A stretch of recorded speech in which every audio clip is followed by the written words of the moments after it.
Tesla has just become a $1 trillion company, and Elon Musk's personal fortune just grew by $29 billion overnight. That's more than Australia's richest person, Gina Rinehart. Let's take a little closer look at how this happened and what this might mean for the future of Tesla and the world. Today, we're talking tactics.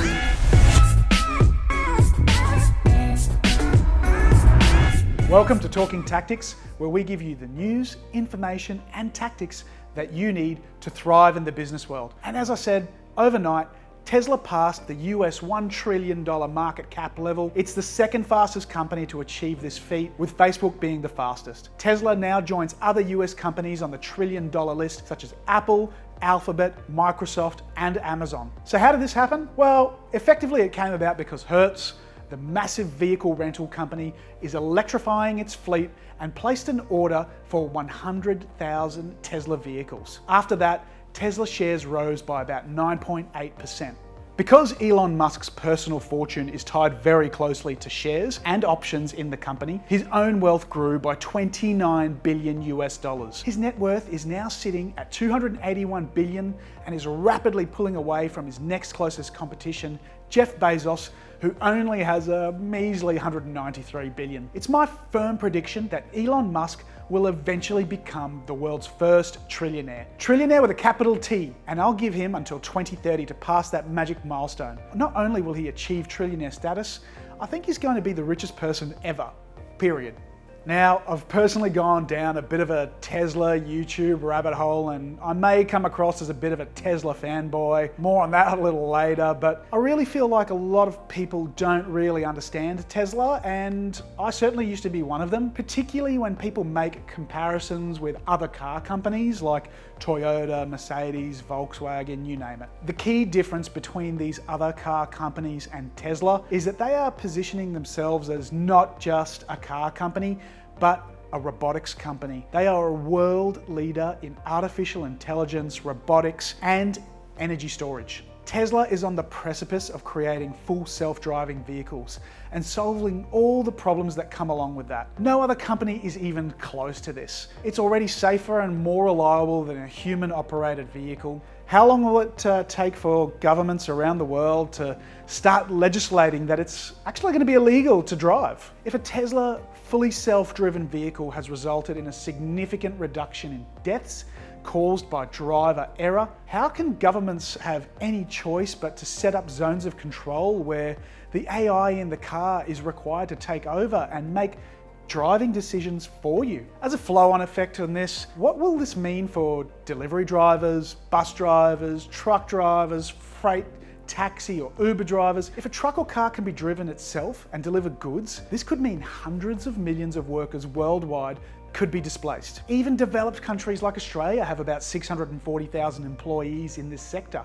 That's a decent chunk of our 25 million population. Tesla is about to unleash its fifth Gigafactory. If you don't know what a Gigafactory is, well, it's just their clever marketing term for an absolutely massive factory. Elon describes it as the machine that builds the machine. This is the robotics element of the business. These massive machines are ushering in a new wave of modern industrialization. Tesla is using them to make cars, but that's only just the beginning. We can't even begin to comprehend the enormity of how our lives are on the cusp of a significant transformation. Think back to when farming was only done with horse-drawn carts and basic tools, and all of a sudden the tractor was invented and the entire industry was flipped on its head, changed for good. Robotics are already a mainstay of the car manufacturing process, but this is taking it to the stratosphere. Looking at the Tesla bot that was announced a few months ago, it's even more obvious that they're designing a humanoid robot that will be able to do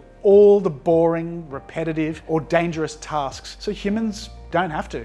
The same AI that drives your Tesla car from place to place will be retrofitted to the Tesla bot. Does this really sound like a car company to you? And if you really think about it, isn't a self-driving car just a robot, one that's not shaped like a human? The next big pillar of the Tesla business is energy, in particular their tech on batteries and energy storage. There is no question or shred of doubt Tesla batteries are far superior to anything else on the market. It's why their cars have the best range. It's why their batteries are designed to achieve 500,000 miles or 800,000 kilometers. The state of South Australia is already home to the world's largest Tesla battery. And whilst a lot of commentators are highly critical of the facility, the reality is that the technology is still in its infancy and it's only going to get better.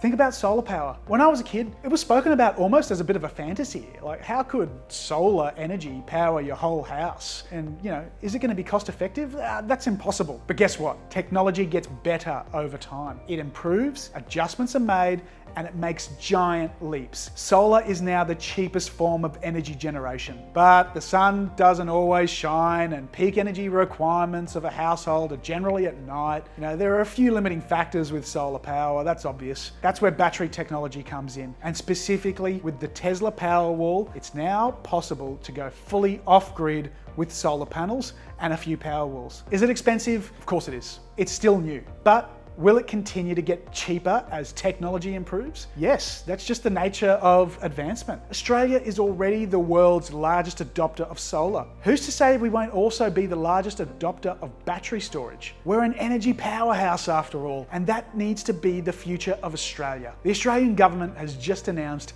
a net zero emissions target by 2050. My prediction is we're just gonna smash this out of the park. We're actually gonna get there so much quicker than that. Australians are smart and we understand the opportunities that are available to us. A few months ago, I was in the market to buy a family SUV. I did the rounds. I compared Mercedes, the Porsches, Toyota, BMW, and Tesla. I ended up pre-ordering the Tesla Model X Plaid. There's even an 18-month wait for it. I couldn't believe it. I'm generally pretty impatient and I want things now, but I was just so convinced that this car was leagues ahead of its competition. Oh, you know what? I was just willing to wait for it. A month later, I couldn't help myself. I also pre-ordered a Cybertruck. It's an engineering masterpiece and I just had to have it. Hopefully Tesla comes good and actually makes it for the Australian market. Full disclosure, I own Tesla shares. I'm not telling you this to try and pump the Tesla share price higher. In fact, I'd prefer it if it actually went down so that I can buy some more. This isn't investment advice. I'm just telling you where I'm putting my money. I took a sizable stake in Tesla using my self-managed super fund, and it's already up 49% in a few months. I was actually hoping that it would go down because I have so much conviction in the success of this business. Why? Because it's a long-term investment into a company that I think is on the trajectory to be the biggest company in the world, with a leader who is already the richest person in the world, who I think will be the world's first trillionaire, and who is a true visionary, trying to create a better earth for everyone on it. So what do you think about Tesla? Am I a complete dreamer? Do you think that this is just a pie-in-the-sky company that over-promises and under-delivers? Or is it a house of cards waiting to collapse? Or do you agree that Tesla will be the biggest company in the world, and is it going to go on and do big things? I'd love to hear what you think in the comments section down below. I'll reply to every single comment. If you want more business news like this, subscribe to the channel and give us a like if you enjoyed the video. This is a new channel and I'd really appreciate the support. I'd love to keep giving you high quality content. That's it from me today. I'm Mel Pikos and we've been talking tactics.